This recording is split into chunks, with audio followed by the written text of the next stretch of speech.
দর্শক চ্যানেলে স্বাগত জানাচ্ছি। আমি মোহাম্মদ রাসেল হোসেন। আমি এই মুহূর্তে দাঁড়িয়ে আছি ধামরাইয়ের ঐতিহ্যবাহী সেই যাত্রাবাড়ি মাঠে।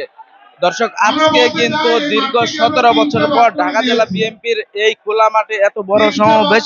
আমি যদি আপনাদের ক্যামেরার মাধ্যমে দেখাই, দেখবেন ইতিমধ্যেই কিন্তু মঞ্চ সহ সমস্ত প্রস্তুতি সম্পন্ন করেছেন ঢাকা জেলা বিএনপির পক্ষ থেকে বিভিন্ন নেতাকর্মীরা। আমি আপনাদের যদি দেখাই, মিছিলে মিছিলে কিন্তু ইতিমধ্যেই নেতাকর্মী দিয়ে মাঠ ভরে গেছে। আরেকটা বিষয় জানিয়ে রাখি যে বিএনপির আজকের এই জনসভায় প্রধান অতিথি হিসেবে বিকেল 3টায় বক্তব্য রাখার কথা রয়েছে বিএনপির মহাসচিব মির্জা ফখরুল ইসলাম আলমগীর। তার আশাকে কেন্দ্র করে কিন্তু ধামরায় ব্যাপক প্রস্তুতি নিয়েছেন নেতাকর্মীরা।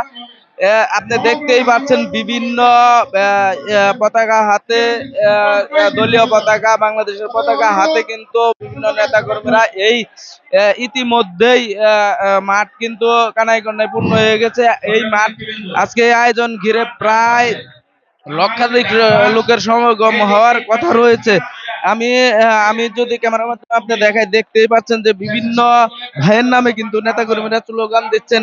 ইতিমধ্যেই কিন্তু ঢাকা জেলা বিএনপির সাধারণ সম্পাদক রয়েছেন, তিনি এই মঞ্চে উপস্থিত রয়েছেন। ঢাকা জেলা যুবদলের সভাপতি ইয়াসিন ফেরদৌস মুরাদও কিন্তু ইতিমধ্যে উপস্থিত।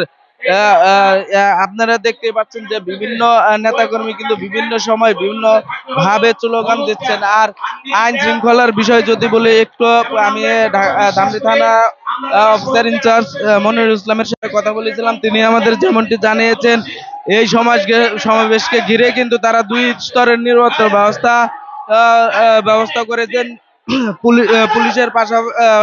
পুলিশের পোশাকের পাশাপাশি কিন্তু সাদা পোশাকেও এই নিরাপত্তায় কাজ করবে আইন শৃঙ্খলা বাহিনী।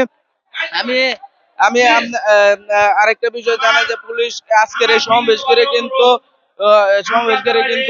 পুলিশ বাড়তি নিরাপত্তা রয়েছে। আমি এই বিষয়ে একটু কথা বলবো ঢাকা জেলা যুব দলের সাবেক সহসভাপতি জনাব টুটুল ভাইয়ের সাথে একটু কথা বলবো। এই আয়োজনকে ঘিরে তাদের প্রস্তুতি কেমন, আর এই অনুষ্ঠানকে সফল করতে তারা কতটুকু প্রস্তুত, আপনারা এই সমাবেশকে ঘিরে কতটুকু প্রস্তুত রয়েছেন, আর সমাবেশ সফল করতে কতটুকু প্রস্তুত রয়েছেন আপনাদের নেতাকর্মী?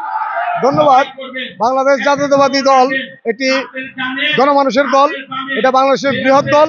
আজকের এই ঢাকা জেলার সমাবেশ আমাদের ধামরাই থানা, আমরা এখানে পুরোপুরি প্রস্তুত এই সমাবেশকে সফল করার জন্য। আমাদের এই সমাবেশে প্রায় 50,000 লোকের অধিক লোক এখানে জমায়েত হবে ইনশাল্লাহ আজকে, এবং এই সমাবেশকে সফল করার জন্য যা যা করা দরকার আমরা সকল প্রস্তুতি সম্পন্ন করেছি। ধন্যবাদ। ধন্যবাদ।